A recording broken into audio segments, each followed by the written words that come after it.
All Blacks and Wallabies, folks. Rugby Championship round number 5. Basically Bledisloe Cup number 1 because neither of these sides is in contention for the Rugby Championship trophy. So it's just the Bledisloe Cup that is still up for grabs. The squads have been named. We will go through them. Some of the recent history predictions and stats. And you guys can let us know your thoughts on where the Razors boys will get a second win because they're sitting there 1-3 in the competition. Or whether Joe's boys will bounce back after a record 67 points conceded against the Pumas. We'll go through them and you guys can let us know your thoughts. The Wallabies have made a few changes. And happily, Fraser McCreight is back at number 7. Like as good as Carlo Tizzano was, absolute tackling machine, Fraser McCreight is a next level player in that number 7 jersey. Does the whole tackling thing, but also does link-up play, busts tackles, does a bit of everything else as well. So he is straight back into the squad after recovering from his thumb injury. The front row is the same, Bell, Fassler and Tupou. And if you're a Wallabies fan, you'll be hoping you can get at least an hour out of Tupou and Bell. Because as soon as those guys goes off, your scrum looks way worse.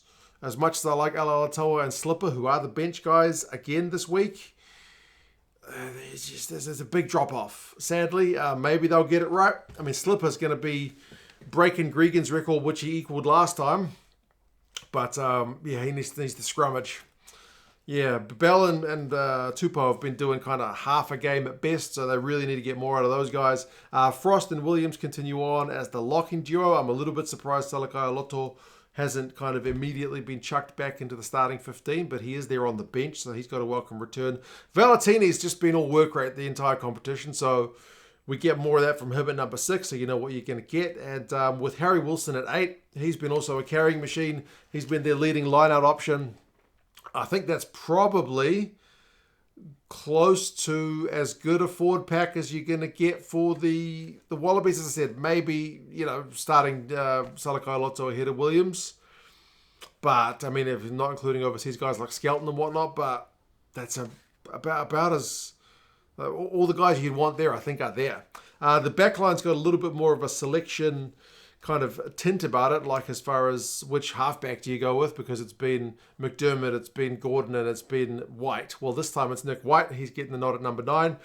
We may expect to see him do a little bit more of the kicking, because at times the kicking game from 10 has been a little bit aimless, but Nick White has got a good box kick on him, so it'll be an interesting one to see if they opt to get White to do more of the kicking than Lolosio. Remember, Lolosio missed out on that last game over in Argentina with a niggle, so Ben Donaldson got the run at 10 for that one, but he's out of the 23, and Lolosio is back in, so Lolosio continues to be preferred by Joe Schmidt. I hope he has a good game, man.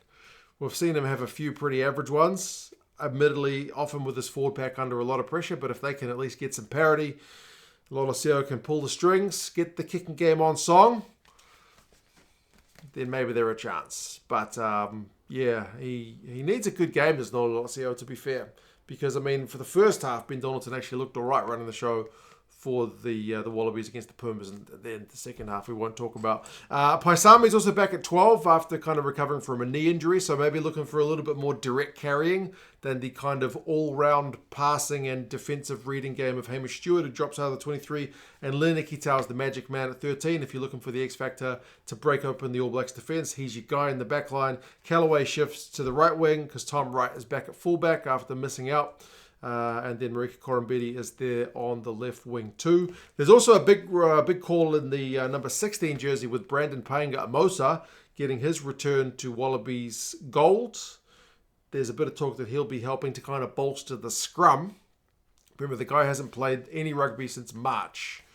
So what kind of nick he's in when he comes on will be an interesting one to see. But he's a good guy, man. I was really disappointed when he left Aussie Rugby for France, a couple of years ago. Slipper, as I mentioned, record-breaking appearance for him, so big congratulations, but please just get your scrum going. Slips, he's always been great around the park, but scrummaging has kind of gone up and down with Slips over the years. I feel like it's been under a bit of pressure recently. Likewise, Alaalatoa hasn't looked as good as we've seen him play in the past. those guys, when they come on, need to not have the same drop-off we've seen. Salakoloto's there, as I mentioned, in the 19 jumper. Longy Gleeson continues on as that loose forward replacement. We need to see something from him as well. We need to see that impact, which we haven't been seeing, at least in that last game anyway. McDermott, we did see a bit of sharpness from him when he came on in the last game.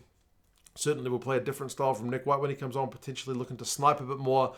Tom Liner and Dylan Peach are the other two back replacements, so it's a kind of regular old 5-3 split for the Wallabies. For the ABs, they are bolstered by the return of Ethan de Groot. Remember, he missed out on the trip to South Africa with injury, so he's back, and not only is he back, but he's straight into the starting loosehead jersey. And then Tamaiti Williams drops to the bench, so there is no spot for Ofa Tuangafasi in this squad. And honestly, De Groot and Tamaiti Williams, I think, are our two best looseheads. They're both really, really good scrummagers. So I think, look out, Australia, man. These guys are going to be coming for you, especially, as I mentioned, once their initial front row goes off and we're able to bring on the likes of Tamaiti Williams and Pasilo Tosi, who is a big unit. He's only played one test, but he's massive. He's absolutely massive. Obviously, Fletcher Newell is injured, so it's opened the door for Tosi, but man, Razor needs to pull the trigger and unleash these big props from the bench. Tyrell Lomax and Cody Taylor continue on in their position. So like I mentioned, they'll be looking to absolutely put the squeeze on the Wallabies up front. Scotty Barrett continues on, a captain, and Tupavai, who's been really good, man. And the number 5 jumper, I'm feeling a lot better about our locks now than I was, once Retallick and Whitelock and them decided to call it quits. I think it's not a particular area of weakness at the moment, but again, it's about using the bench. Like, we've got Sam Derry there, who didn't even get a game last week. Got a few minutes, a fortnight ago, the last game round anyway, and then Sam Derry got a couple of minutes the week before, so a little bit more faith shown on the bench would be nice, but the starting guys are looking the business. Wallace Satiti gets another nod at number 6. Remember, Ethan Blackadder is still not available. He's the All Blacks' top tackler, so both these sides, in terms of Tizano and Blackadder, are without their kind of top tackling players. But Satiti might not be Blackadder in terms of the tackles he gets through, but boy, does he bust some. So definitely brings something else to the game. And like Ardie Savea has been carrying for days. He's had 60 carries in this Rugby Championship. He's the top ball carrier for the All Blacks, and I think the top carrier for the Rugby Championship overall. I mean, Harry Wilson's the top Aussie guy, so the number 8s are getting some carries, but I don't know that we've seen the kind of best attacking game in terms of Ardie Savea just busting tackles and getting that leg drive going like we are used to seeing. He's been kept more quiet by his own standards. So having Satiti there to share that burden of busting some tackles will hopefully help out. And then Sam Cane is your tackling machine guy. So I know a lot of people would like to see Dalton back, but Razor mentioned that he wants the experience of Sam Cane. And I think that works, man. It's not the tallest back row, but there's a hardcore tackling man and 2 real danger weapon guys. So I'm pretty pleased with that.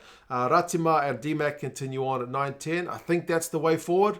Obviously, we've got Roygaard to come back at some point, but I'm pleased that Ratima gets another start because he looks sharp and faith continues to be shown in DMAC. Man, like, I've seen some people talking some smack about these All Blacks guys. That's the worst All Blacks centre pairing in history. DMAC's the worst number 10 in history. Man, people got short memories. What was it, 1990 something? We had a side with like Cullen and Lomu and Michael Jones, and even they went like winless in a Rugby Championship. It was Tri-Nations back in those days. Some people think are too young to remember that kind of stuff, but sometimes you just get beaten. So I don't think DMAC is the worst. He's the only guy who got any points for us in that bloody last game. So bit of faith shown in him. Obviously, he's getting that faith shown in him by Razor. Maybe some of us fans need to have a bit more faith in him as well. I think he can impress here. Obviously, it's a different story playing Australia at the moment, where they are in the world rankings compared to like number 1 in the world, South Africa. So, yep, we'll see how DMAC goes. I've still got faith that he can, he can show us some more. I don't think he's been particularly bad. There's been a couple of games where he has an aimless kicking, but anyway, the number 10 often becomes the focal talking point. Geordie Barrett, Rico Ioane. I am a little bit... I was trying not to get on the bandwagon of critical fans, but Rico needs a good game as well, eh? Rico has been shifted to the wing a couple of times later on in games. But yeah, I really want to see him just draw somebody in with that gas of his and just let that sweet pass go and get the ball out wide instead of just kind of trucking it up the guts. That would be pleasing to see. And then, it'll be interesting to see if Geordie Barrett plays the whole game at 12 because, we've got ALB who can cover both those positions on the bench. Will Jordan switches to fullback? No, switches from fullback to wing for this one because Bodie is back promoted to the starting 15 jumper. Caleb Clark being back on the left wing is certainly a bit of good news because he's been one of our major strike weapons but missed out, recently with injury. So Razor did say that he's shifted Bodie and Will around because of the balance of the back line with Caleb Clark being back. So bench-wise, Almua, Tamati Williams and Tosi. Man, that's a hard-hitting bunch of front row replacements to come on. I hope they get some decent game time. Not 5 minutes at the end, not 10 minutes at the end. Give them 20, 25 minutes. I mean, as I said, this is not South Africa in South Africa. So Razor's got to have a bit of faith in these guys. Same with Sam Darry. Luke Jacobson can cover the entire back row from the 20 jumper and then 3 backs in TJ, ALB and Reese. So it is a very experienced kind of lot of backs on the bench. I got some stats for you. Well, let's start with the Aussies. Their attack has still not fired. That is true. Like they're averaging 318 run meters a game, which is pretty low. 400 is nice. 318 is the lowest of the 4 sides. Their run meters per carry is the lowest of the 4 sides. Their defenders beaten is the lowest of the 4 sides. So yeah, the attack hasn't yet really fired. They could use... it's had its moments. As I said, Dickie Tow's got some magic, but it's still a work in progress, I think, from Joe. And they haven't won a final 20 minutes in the Rugby Championship just yet. And in the last 20 minutes against Argentina... in the last game, they conceded a whopping 36 points. So the All Blacks have got their own issues in the final 20, but it's not an area of strength for the Wallabies. But we do have to keep in mind this is a really young Wallabies side. They're getting written off. Got critical fans on that side of the Tasman as well. But it's a really young Wallabies side, man. They average in age 25. Like the Argentinians are 27, the All Blacks are 28, the Boks are 29. So it's a young Wallabies side. And they've only won the territory game once of the 4 games they've played this far, and that was their win over Argentina. So you feel like the kicking game needs to be right. It needs to be better. At times, it's just aimless. Like, it seems like they're going nowhere, so they just put a grubber through, it gets charged down, or a little dinking kick goes straight down someone's throat. It needs to be better. And you got Nick White there, so I'm optimistic. For the All Blacks, man, they're getting not as many run meters as they would like either. They've had fewer run meters than their opponent in 3 of the 4 games. And the only one game they outran their opponent was that win at Eden Park over the Pumas. Average run meters per carry of 3.2 is low. Like, the All Blacks are usually a 4+ run meters per carry team because they're getting some good go forward. But they're 3.2, which is very low. They are still chucking it around a lot. Like I mentioned against the Boks, that we're able to get the ball wide a lot. We're trying to get round rush defense, but we're not getting that many meters forward because as many meters as you run sideways or backwards in a game, the statisticians don't count that as a run meter. It's only forward that they count. So that's where the All Blacks need to go. They need to go towards the opposition try line. Not been getting as much of that as we would have liked. Like the 164 passes a game is more than anybody else. The Aussies 144, the Boks 140, the Pumas 137. So the All Blacks are passing a lot of ball. They're not afraid to chuck it around. They're not afraid to offload, but that's all well and good, but still need to go forwards. Still getting the clean breaks, though. We had 4 against South Africa in that last game, but didn't score any tries, so it's still a little bit lacking. You'd also say work in progress, kind of like the Wallabies, I suppose. And yes, scoreless in the final 20 of all 4 Rugby Championship matches, which is concerning, and conceding an average of 9 points. Now, you feel like with the size the All Blacks have got on this bench, they got a maul. The All Blacks didn't maul it much against the Boks. Big pack, but the Wallabies have been susceptible to some maul tries, and they got some bulk on the bench, so I want to see the ABs maul it. What can I say? Recent history between the sides is all the ABs. They've won 5 of the last 5. You've got to get back to 2020 to see a Wallabies win over the All Blacks. That was in Brisbane. So yeah, Perth, Melbourne, Eden Park, Melbourne again, and then Dunedin was a close one, 23-20. But the All Blacks have won all 5, average score being 36-20. There's been a couple of blowouts in there, but none of those games in Sydney, which is where this game is being played this weekend. Predictions-wise, the bookies, they got the All Blacks by 14, and the Rugby Forecast algorithm even further saying the All Blacks by 19 points. So the All Blacks are whopping favourites to bounce back in this one. Carl Dixon from England is the referee. It is on in Sydney. It's an afternoon kickoff, 3:45 for you guys on the east coast of Australia.